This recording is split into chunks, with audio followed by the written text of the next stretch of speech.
the virtue signaling comes from this level of like elite arrogance, whether you're on the right or on the left. It very much comes off as, I am right, you are so stupid for taking the other position, you are so wrong.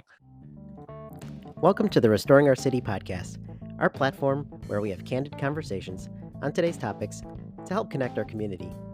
Be sure to check us out at restoringourcity.org, where you can find the latest content. Follow us on social media at Restoring Our City on Facebook and Instagram, and The Rock Podcast on Twitter. We'd love to hear from you, and you can also submit your anonymous questions to us on our website via the Ask Me Anything link. Don't forget to subscribe on Apple Podcasts, YouTube, and also on Spotify, where you can watch the video version of the podcast and answer poll questions and Q&As. Thanks again for listening, and we hope you enjoyed this episode.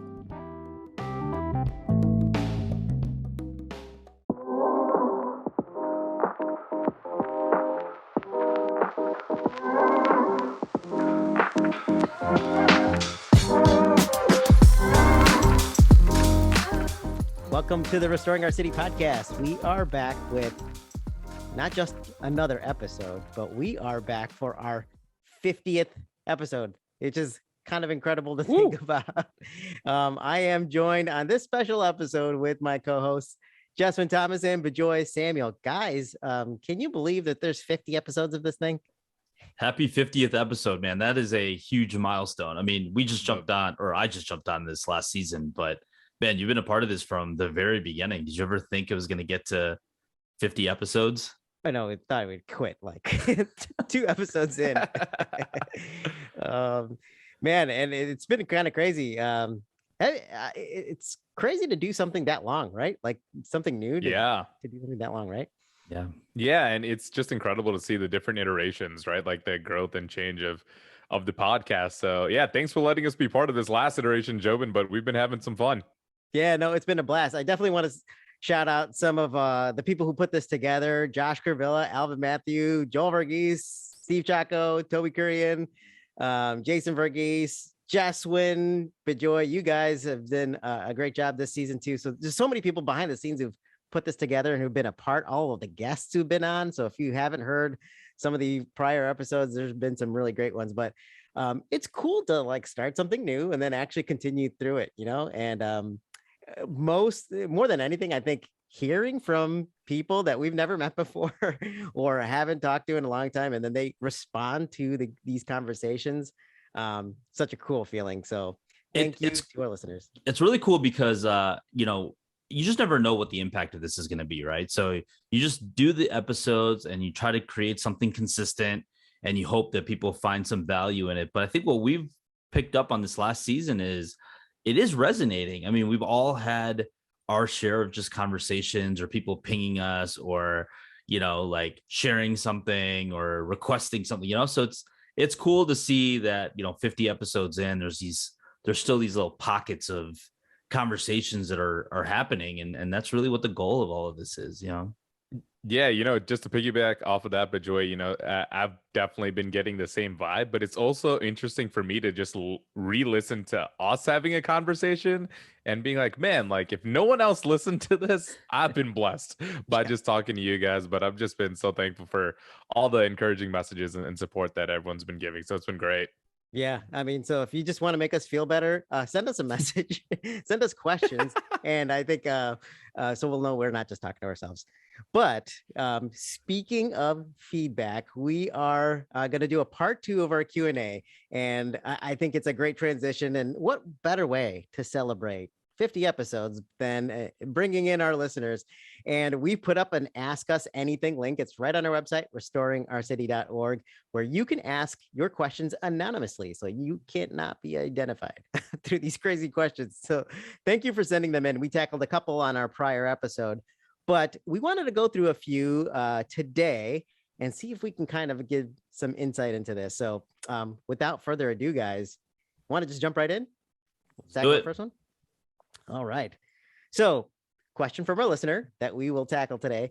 What's your opinion on virtue signaling? Doing things to look good instead of doing it just because it's the right thing to do. That is our question. What do you guys think about virtue signaling? I was gonna say, just to clarify, Jobin, maybe let's get the dictionary definition on this one too. Let's see what Merriam-Webster has to say. Yeah, let's see what our Google Uncle will tell us. Um, so just the dictionary definition of virtue signaling is the action or practice of publicly expressing opinions or sentiments intended to demonstrate one's good character or the moral correctness of one's position on a particular issue. That's what virtue signaling is. But have you guys seen that at all in maybe your context, surroundings, the news? I don't know. What's kind of your take on it? In the spirit of having candid conversations, I guess I could start this one off. I do remember a few years ago when everything surrounding George Floyd kind of came out. I think everyone sort of remembers the day that Blackout Tuesday, right? That Blackout Tuesday was the term used for the day that everyone would post a black square on social media to show solidarity both within the African American community, but also raise awareness for BLM more specifically. And it was interesting because I think on that day too, hey, I was sort of moved by the sort of idea of doing and showing my support. But one of my friends really challenged me on this, and he said, "Do you know what BLM stands for as an organization? Do you know what it says on their page?" And one of the statements when I started reading it, it said, "Hey, we are we are social Marxists. We are looking to." Destroy the Western prescribed nuclear family as part of their About Us section. And I was sort of taken aback here. I'm like, wait a second, like the Western prescribed nuclear, their family, like a mother and a father raising children in a home. I am for that, right? I am for that also as a Christian. I believe that's the way it should go. But really, it's this sort of idea of, I think as a society, we've come to a point where we will do things and we will not look into it, whether it's the next thing on the news to say, hey, let's all hate this bill that's coming out in these states, or hey, this is what sort of we all have to start doing. Let's put our pronouns in our email signatures. Let's do X, Y, and Z to show that we are very woke. And we don't do enough reflection to think about these issues more critically before we do something. And I'm glad that I had people in my life to challenge me on it. Yeah, I was gonna say too, along with that, I think we also, when things happen in the media, like everybody's just so quick to show support and react, right? Like in the words of Dave Chappelle, the Juicy Smollier incident that we've had. um like when it first happened, oh my gosh, like Twitter, Instagram, like celebrities, everybody was just like pouring out about just how messed up it was and just their shock and outrage and all that. And then things started to get quieter as like more and more like news and details started to come. And now he's, obviously he's been sentenced, right, for faking a lot of that stuff. And so now it's like really, really quiet, and no one's really saying much about it. But it's an example where everyone just jumped on that immediately off of that. But then like once details started to come in, it changed.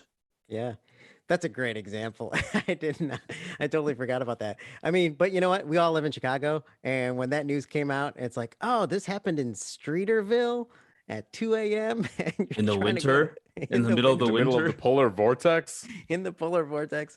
I was just, oh my gosh. Besides this, I'm like, something does not add up here.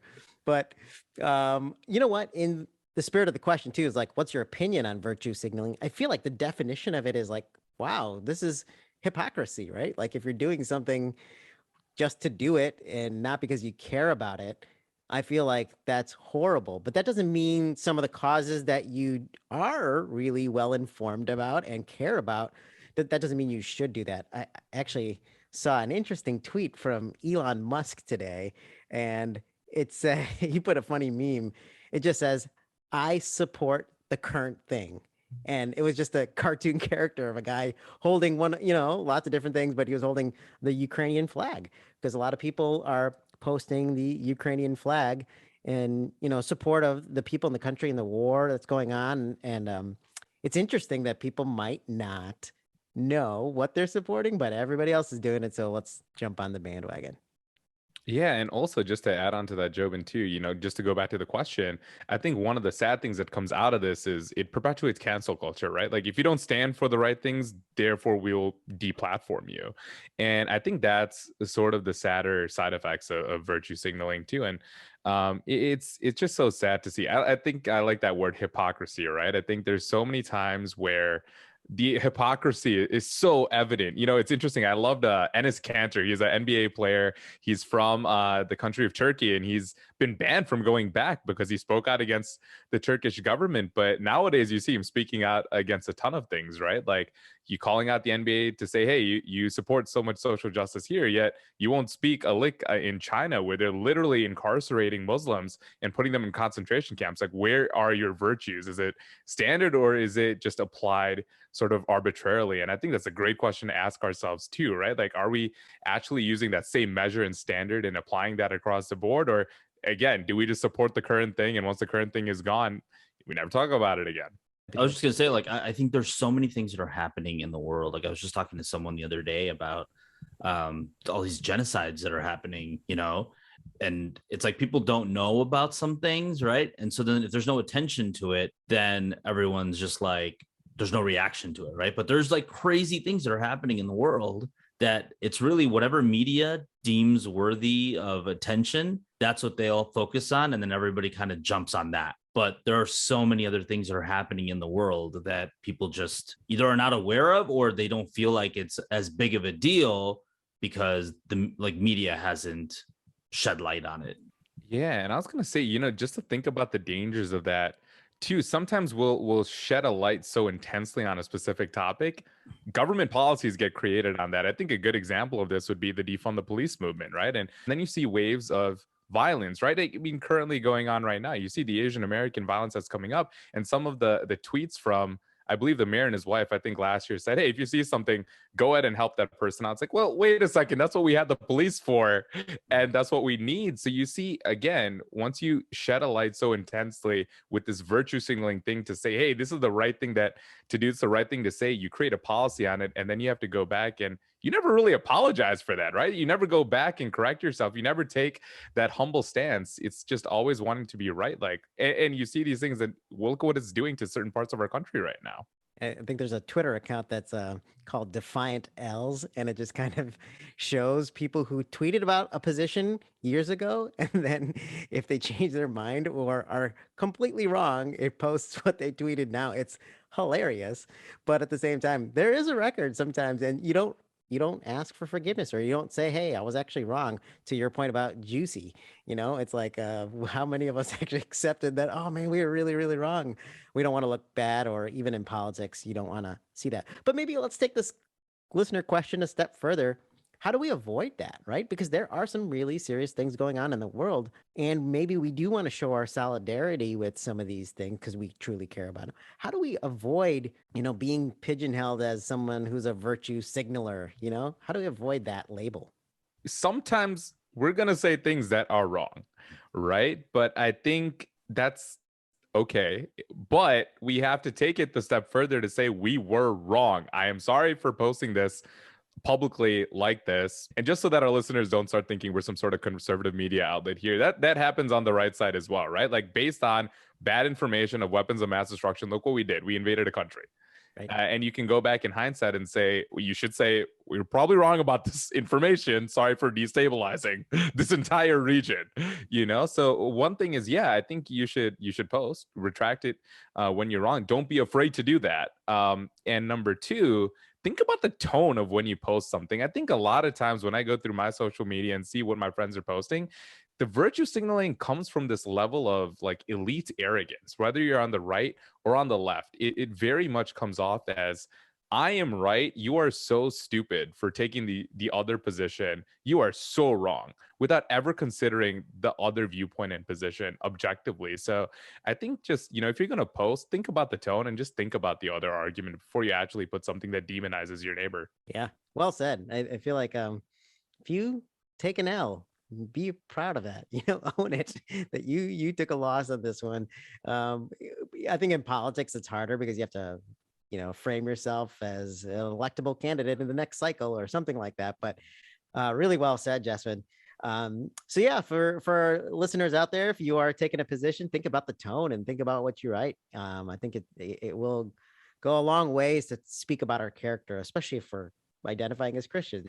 Well, thank you guys for elaborating on that. That's a really interesting topic itself. I feel like virtue signaling is not gonna go away with the way media is structured, social media, and that everybody gets to have a platform, so you get to showcase something, right? So really interesting. I think we have time for another one. You want to tackle another one? Let's Let's do do it. it. All right. So we actually just wrapped up a series called And They'll Know We Are Christians by Our Blank. And we talked about a lot of different ways that Christians are perceived. And we actually got a really interesting message from one of our listeners that we actually wanted to tackle it. We couldn't do a whole entire episode on it, but I wanted to tackle this thought. What do you guys think about And They'll Know We Are Christians by Our Secrets? Um, so that was kind of the premise of the question. And then some added context. There's a goal of transparency and the vulnerability of grace, right? Some Christians sometimes try to put on a face. So what do you guys think about Christians being known by being too secretive? Maybe within the Christian community, but I don't know if the outside world would necessarily look in and think that, oh, they've got secrets. They're very secretive, you know? But I do think that they could look in and be like, do these guys like, are they all just presenting themselves as perfect? Like what do they make no mistakes? Like what's going on, right? So I do think that we're not transparent enough with the outside world in terms of like our daily struggles or things that we go through or and so there could be that perception. Yeah, I was thinking about it a little bit more just internally within the Christian community too, right? Like how, just to that listener's point, right? Like the need for grace comes from a need for us to sin. Well, not really a need for sin, but the fact that we sin. But within the Christian community, just like you said, Bijoy, right? Like we even try to present that perfect front, and then we're so surprised and shocked when sin occurs. But it's almost like, hey, did you forget that you were human? You're not God yet. Or sorry, you'll never be God, but you're not without a sinless form yet. So I think, yeah, to that point, one thing that really comes to mind, and it's often a requested topic for the podcast, is talking more about mental health related struggles. I think even from a community standpoint within the Indian Christian community, it is one of those hush hush taboo sort of secrets, right? Like you come to a Sunday service, you put on your best face, and you don't actually talk about legitimate struggles until, unfortunately, a lot of times after the fact. And I think we've been hearing just more and more sad stories, and just realizing, hey, we went to church together for X amount of years. I never knew, right? And that's just a sad thing to say in hindsight. But I hope that we can come together and figure out how to move forward in a way healthier way. Yeah, I think that's a really great kind of segue into the topic of mental health and how maybe Christians have this perception of not being as vulnerable and talking about some of these issues. I feel like over the past couple of years, the topic of mental health has rightfully so been put more towards the forefront of society, and like people are actually talking about things. But do you guys think that we as Christians are doing a good job of that? And if not, how can we do a better job? I think it's almost 50-50. I think on one side, it's almost like a pendulum for me, right? I think sometimes we can be so drawn to just focusing on, let's say, grace, but completely forget that we're also called to pursue truth and holiness. So we create a culture of almost like therapy groups, right? Our small group becomes places where we talk about our sin one week, we pray about it, remember that we have grace, go on with our week. Next week we do the same thing. Next week we do the same thing. We're completely ineffective, and we just have this repetitive cycle, right? Like, so at what point do we see ourselves getting better, or we think that now because we're Christian, we are pro not to sin, right? Like we can't do that anymore, therefore we never talk about it, and we just show up week to week and year to year, and it's almost like we worked for our salvation and therefore we're good enough to earn it, without ever coming to the point of like, no, we should confess our sins to one another because that's what the word of God says to do. Right? So it's kind of, for me, it's always been, where is that balance between grace and holiness, and how do we do that best in a community? Now, for things like mental health, obviously it's a completely different category from that pendulum, but I do think we can do a better job in both of those areas Yeah, I think that we have to also be careful too, because we don't want to create this Christian culture where everyone's just pouring out their stuff all the time, right? Like, I don't want to share everything with everybody just because you say you're a Christian and we happen to be in the same church, right? Like, I think we do need to use wisdom in who we share with and how much we share things with. So this idea of being secretive, like, I don't know if I think it's secretive as much as it is maybe it's selective about who we're sharing things with, which I think is okay. And the other thing is to kind of what Justin was saying, we don't want to get into this culture either where everyone's just like, you just get this repetitive, like, let's just all pour out our stuff and then we'll move on the next day. I used to, and I'm guilty of it too, but I'm always wary about who I share things with sometimes, because in my mind, I'm thinking, I don't want another person just to know about my stuff, right? Like, or my issues. But if you're sharing something with someone, there should be some action that comes out of that, not just like a one-time prayer. But if someone's really pouring out like deep things, you should be engaged. You've been introduced into their life now, into their messiness. And what does that look like going forward? How often are you checking up with them? How often are you praying for them? How often are you, like, if it stops at that one conversation where they poured out everything and then you're like, yeah, I'm going to keep that in prayer, and then you don't check in with them at all, then you're just another person that knows about all the stuff going on in their lives. Yeah, no, absolutely. And it just reminds me of a conversation we had a couple episodes ago of our deep needs. I think you shared it, Bejoy, to be seen, to be known, and to be loved. And you kind of broke it down where, hey, if our normal Christian pattern just looks like we go to church on a Sunday and that's it, well, you never get to the next layer of having a small group community of people that you can share burdens with. And then to your point, Bejoy, too, not take it a step further on the one-on-one, that discipleship. I think it's really a question of what does our Christian life and our culture sort of look like? Is it just the Sunday attendance, or is it just, a small group of people, which is cool? Or do we really pursue discipleship, which I think is the model that the Bible really has laid out?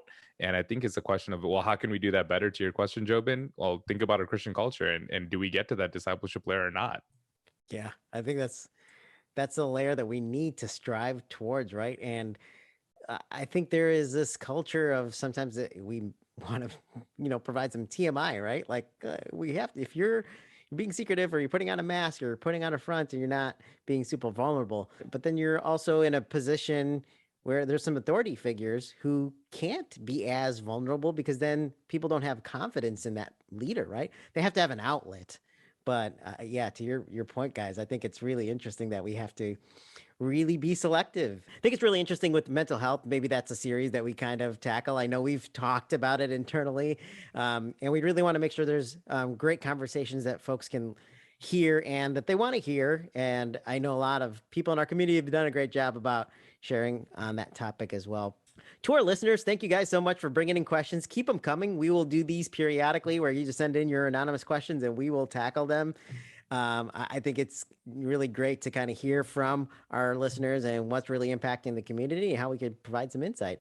Guys, thank you guys for being on. Can't wait to do another 50 episodes with you. 50 done, and we'll see how many more to go. Yeah, let's see if we can make it to 100, huh? So.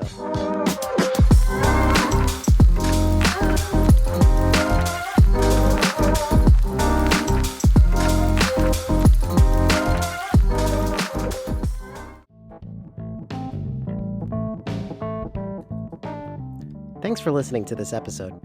Check us out at restoringourcity.org, and don't forget to subscribe on Apple Podcasts, YouTube, and Spotify to get the latest content. The Restoring Our City podcast is hosted by Jobin Verghese, Jeswin Thomas, and Bejoy Samuel. Graphics by Claire Skelly, Alexander Skowalski, and Teresa Studley. Our music is Jazzy Abstract Beat by Coma Media from Pixabay. Thanks again for listening.